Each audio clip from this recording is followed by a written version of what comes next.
Guys, Chris back here with another Walking Dead review, and today we're going to talk about Do Not Send Us Astray, episode 13 of season 8.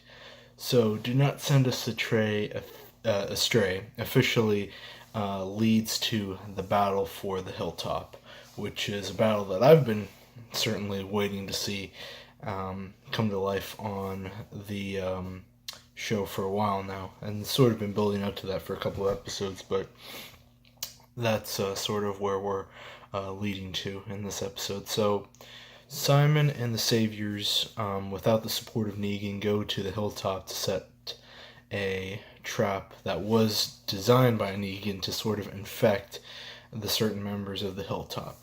Now, ultimately, Simon's plan ultimately fails, but then it also succeeds in a way thanks to the weapons that were doused in the walker blood.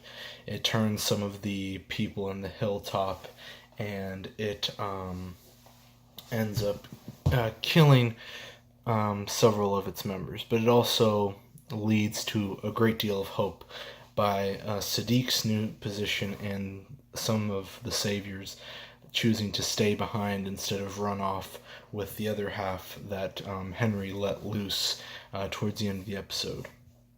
So what I can say about this episode is that the first 20 minutes of it were awesome. The whole rest of it was just the leading aftermath.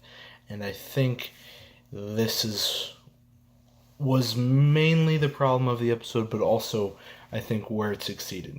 You had that great battle sequence and everything, everyone was sort of going, and it felt like real war. And just like, okay, so this is one of the big top battles. This is where it's all going to go down right here, right now. This is one of the biggest battles of the all-out war that's been happening this season. This is going to be the biggest thing. And then it just kind of ends, and then, you're just left with the whole aftermath. And that whole conflict with just deciding what comes after this war continues on, and it's a recurring theme going through ever since the beginning of the second half of season 8 started. That whole idea of what comes after this war. Does the fighting never stop, like Carol says throughout the whole episode? Is there something more, like Tobin alludes to, like Carl has alluded to, going forward into season 9 possibly? Which is one of the things that Rick is going to have to face, along with the rest of the group. What comes after this war with Negan? And can we coexist together and lead a better life?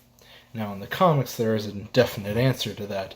But for this is something that I'm still wondering. Whether or not Rick will choose to spare Negan in the hopes of showing him what they can become as a group, as different communities working together to form a common goal. Sort of that big picture idea that Georgie alluded to in last episode when she gives Maggie the plans to build that perfect, sustainable community that she will in turn come back and take some goods from to show how they're prospering and everything.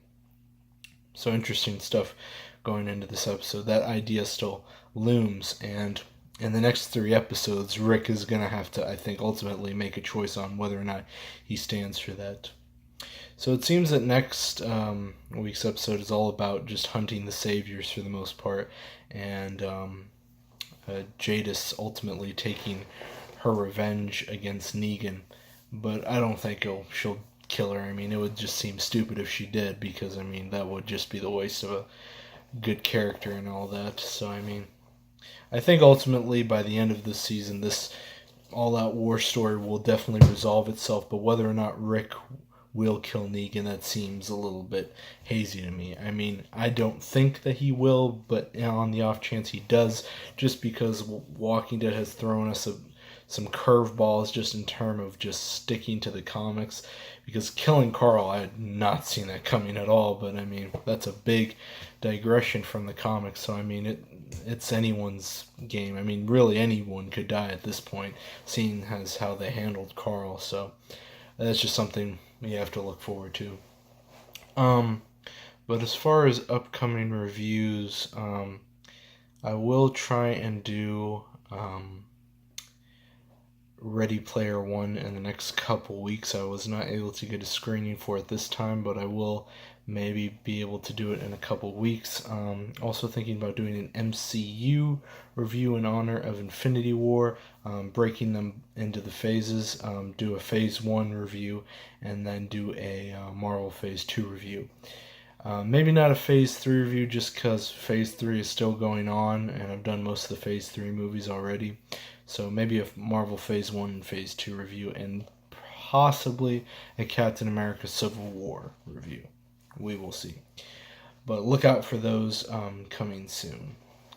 But let me know what you guys thought about the episode, whether or not you think that Rick is changing as a person as we get to these final 3 episodes of the season, and how Season 8 has been going for you.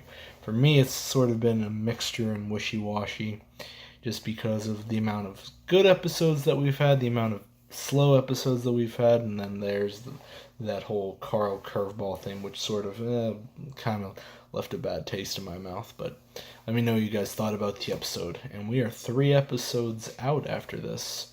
And then Season 8 is over, and then we move into Fear the Walking Dead, which I do not do reviews on, but stick with me for these final 3 episodes of The Walking Dead, and then look forward to my other reviews. Maybe do a prediction video on Season 9, depending on how Season 8 ends. We'll see. But yeah, let me know what you guys thought, and I will see you in the next video, as will Lucille. Adios.